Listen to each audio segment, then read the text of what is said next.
Welcome to the Nurse Becoming podcast. I'm your host, Amanda Guarnieri from the Resume RX, and this is the podcast that's dedicated to empowering and encouraging nurses along your path of professional and self-discovery. As a nurse practitioner, mom, and business owner, I'm on a mission to help you figure out how to leave your lasting impact on the world, all while bravely and fearlessly growing along the way. Join me for honest conversations and inspiring stories about personal and professional growth, all through the lens of nursing.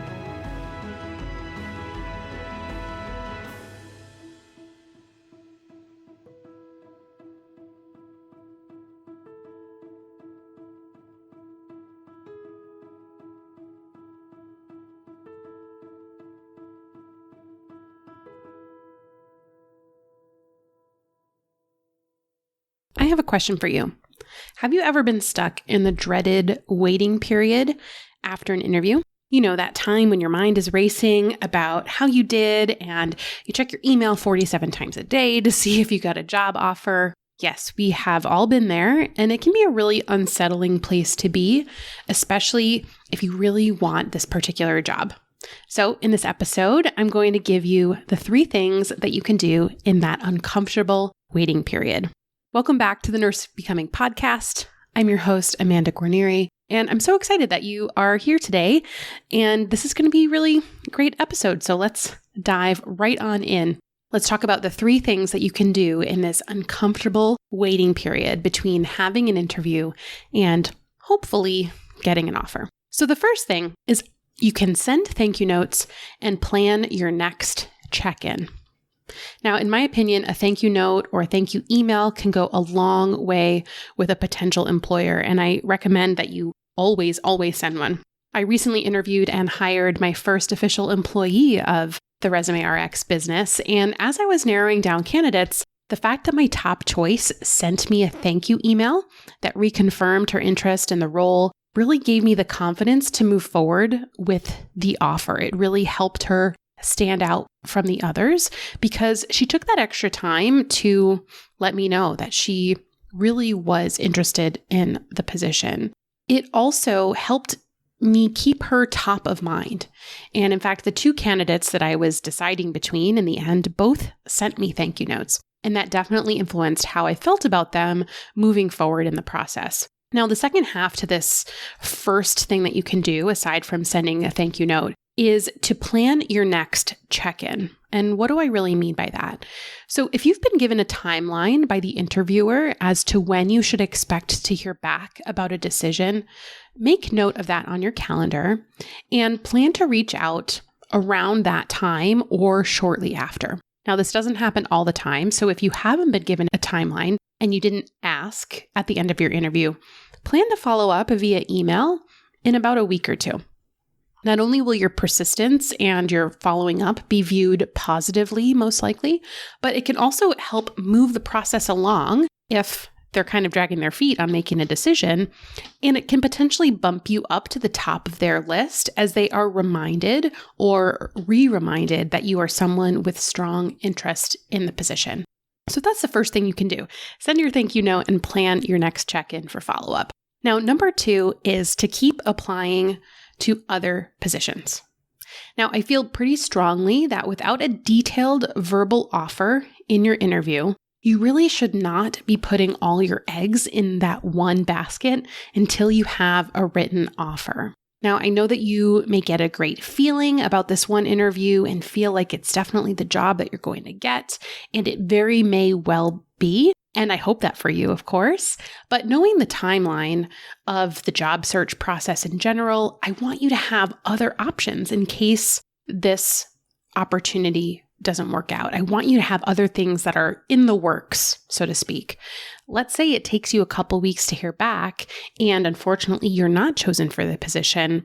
I don't want you to feel like you have lost out on that time because you were so kind of convinced that that was the one job that you were going to move forward with. And on the flip side, it may not be a decision of you not getting the job. It may be the offer isn't consistent with what you want, or you're not able to reach an appropriate negotiation. For whatever reason, this job may not work out. And if that's the case, I want you to have other things in the works. Now, if you don't have a sense of urgency in your job search, for example, maybe you're already employed and you're not planning to leave your current position regardless. Maybe you're just kind of looking, keeping your options open and exploring other opportunities, then you can probably disregard this step, right? This is only for people who are unemployed or have a planned pivot or relocation or who are actively looking for another job regardless. Hey friends, this episode is brought to you by my Get Hired bundle. This bundle is an exclusive offer that's only available for Cyber Week, which is why I'm telling you about it now. It includes my weekend resume makeover course, the Ultimate Script library, and the Level Up Your LinkedIn training. The cost of each of these products altogether would be more than $330, but until Monday at midnight, you can get all three for just $197. This is a gift you can totally justify for yourself this holiday shopping season. Head to theresumérx.com/hired to take advantage of this limited time offer on the Get Hired bundle. Again, that's theresumérx.com/hired to get 3 of these amazing courses for just $197. The third thing that you can do in this uncomfortable waiting period is to practice a daily centering habit. And what do I mean by centering habit? I mean something like daily journaling, a daily gratitude practice, meditation, visualization, something like that. Okay, so this step is in part distraction, but part inner mindset work that is just good for you in general, but especially helpful during times of uncertainty. And I don't want you to think that this is all a fluffy step, right? Journaling is a great habit that will help you gain clarity about the decisions that you're making in life and work. Daily gratitude, which is choosing one thing or a few things every day that you are grateful for and either speaking them out loud or writing them down. This is a practice that has been shown to help people feel more positive emotions, relish good experiences, improve their health, deal with adversity, and build strong relationships. Meditation is a practice that can help you deal with any stress or anxiety that comes with the anticipation of whether you're receiving a job offer. And visualization of yourself achieving your goals is actually something that can help you do it. I don't know if you've heard this story before, but there's this kind of popular story about how Jim Carrey, the actor, he wrote himself a check for $10 million every night when he wasn't yet famous. And then 3 years later, he got the role in Dumb and Dumber and got a check for exactly that amount. This is pretty cool, right? The visualization has been used in surgical training and law enforcement training and is a free tool that you can use to help yourself reach your goals. And you can head to the show notes for this episode if you're interested in reading more about the science and the evidence and the citations that I have for this part. Because sometimes I think that, I don't know, we're so rooted in very scientific processes, that very concrete processes, that sometimes we can be a bit skeptical of things that are more in the complementary and alternative type of setting, things like journaling, gratitude, meditation, visualization. I think that, our profession in general, especially the medical profession, can be just, like I said, skeptical or not sure that these things really work. So when I present them, I think that it's important to not just present anecdotes, but to also show you that many of these things have had legitimate scientific studies to back them and to show that they work. We're all about evidence-based practice around here, aren't we? And the show notes, you can tap into your podcast player, and there's a link in there, or you can go to theresumérx.com/076, which is the number of this episode. Now, I know that this can be stressful and overwhelming as you wait to find out if your dream job is turning into a reality. But I want you to remember that the fact that this job exists is proof that there are others out there like it. I know that that can be hard to believe. The fact that this job exists, meaning the job that you interviewed for, is proof that there are others like it. And that's really the premise of having an abundance mindset rather than a fixed mindset.